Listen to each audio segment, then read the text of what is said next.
for all the stuff that the Lions need to do offensively this offseason, most of it being the line, like they have to upgrade this defense. They have to upgrade that second edge rusher spot. They have to make sure that they're backfilling Anzalone if they let him go, that they're, investing a little bit. They have to find a way to take this defense to another level. And, going back to a point Colt and I made, like a senior defensive assistant to kind of give Shep a second set of eyes to backstop him, to inject some, old school thinking, would probably help and go a long way as well. Yeah, I've seen a lot of, I don't know if it's just my For You page on Twitter, but like a lot of Lions fans saying, man, if we were in the playoffs, man, we could have made a run. And I get that's easy to say. It feels pretty wide open this year, but also you lost to Max Brosmer in 9 twice. So like, I don't know if you can really say that after a year like that. Obviously, you got some things to clean up, and maybe you make a run next year. But this year, I don't know if that's in the cards. I don't know if there's anything I watch that's like applicable to the Lions situation. If that's the conversation we're having, I think the Lions could have given the Bears, made that a game. Obviously, they beat them twice and beat them in that last game of the season. But I'm looking around elsewhere. Justin mentioned the Texans. Like they have like 2 studs at defensive end, and that maybe speaks to the edge rusher conversation and why, a lot of people are fed up with it, or at least a little upset that it was so. There's sort of this dismissive tone all last offseason when it was brought up. But it's really hard to find 2 dudes like that. The Lions have one of them that's in that realm, but finding a second one, you either have to pay up or trade a bunch of assets, like Justin mentioned. The 49ers game, I think maybe that's one where people can feel some type of way, because the 49ers are one of the most injured teams in the league, and they still found a way to win against a team that's coming off the Super Bowl championship, a team that beat the Lions in the regular season. Without some of their best dudes, they were able to come out and win. I think Kyle Shanahan's such a great coach, and what he's able to do, like drawing up those creative plays, the Juwan Jennings pass, like that stuff that, like, if you have that offensive mind, it's such a luxury if he's your head coach. Not to say that Dan isn't valuable in different ways, but that's why Kyle Shanahan is one of one in this league. Elsewhere, I mean, like, you got a superhuman alien like in Josh Allen that's, feel like he's dragging the Bills to these wins. Patriots are a really good team. Drake Mace having an MVP season. Stafford was killing in that Rams game. The Panthers, actually, I was really impressed with them for being able to make that close, as close as it was, 34-31 there. So, if we're talking about the Lions situation, I don't know if there's one takeaway where it's like, man, if they had that, or man, if they did that. I just really enjoyed watching the games, man. Most of them were pretty good, except for that Steelers-Texans game. Bro, we've been blessed with good NFL games and good college games. The college playoff games have been overall pretty damn good. So once we got out of the first round, we all worked on things. Yeah, but we all work on Thanksgiving. I just want to express a little thanks for getting some good football the last couple weeks. Thank you. Yeah, no, definitely.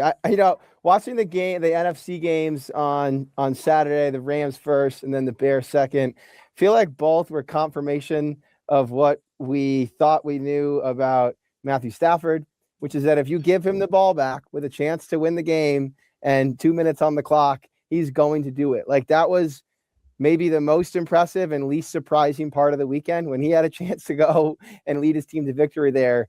There was no doubt in my mind that he was going to get it done. I still think the Rams are the biggest threat to win the Super Bowl. And not that Stafford really needs the feather in his cap now, but I continue to marvel at the way he not only has continued to produce, but just continued to stay healthy. Like, this guy is 37, 38 now, and he is still slinging that thing around the field. Still probably one of the 3 or 4 livest arms in the NFL. Like, I still really enjoy just watching him zip the ball across the field, and then confirmed that the Bears are just an impossible team to make sense of. Like, I thought the data point that kind of captures their season was when the Packers go up 27-16 with that touchdown in the fourth quarter, and their win percentage at that point was 95.5%. And these are the odds the Bears have somehow defied all season long. That was like their 7th or 8th win that it felt like they pulled out of their ass. Like, if I was a Packers fan or even a Packers player, I think we heard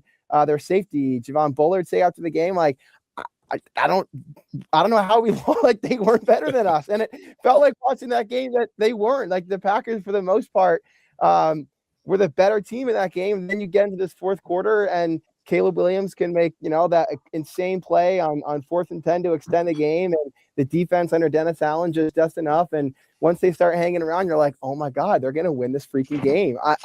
They're an impossible team to comprehend. Usually they only win those games and they get a flurry of turnovers on defense. That really wasn't even the case.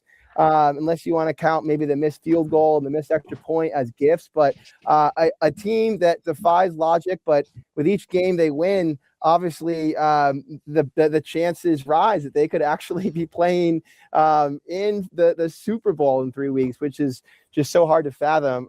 To echo your point, Colton, the 49ers and Kyle Shanahan and Robert Saleh are a marvel. And I think it was Jeff that you said as we led this conversation off, like the weekend emphasized the importance of experienced and competent play callers. And the 49ers are the epitome of that. Like if you really wanted to make the case, you could, that they are doing what the Lions would have to do without Aiden Hutchinson, Jack Campbell, Sam Laporta, Jamison Williams. Ricky Pearsall, mind you, is on pace for an 1,000-yard season before his injury.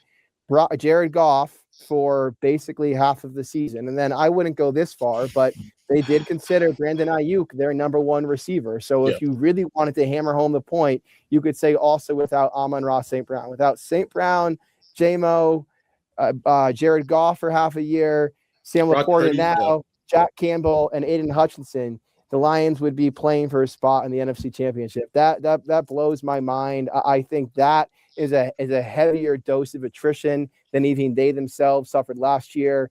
And watching that game on Sunday, I just gained even more respect for Kyle Shanahan calling the plays on offense and Robert Saleh just holding that thing together on defense. Like Eric Hendricks, who is still in the league and signed with the 49ers like a week ago or a month ago or something, makes the clinching play in that game on a play that probably was Fred Warner's responsibility when the season began. But all respect in the world to the 49ers for pulling through the way they have.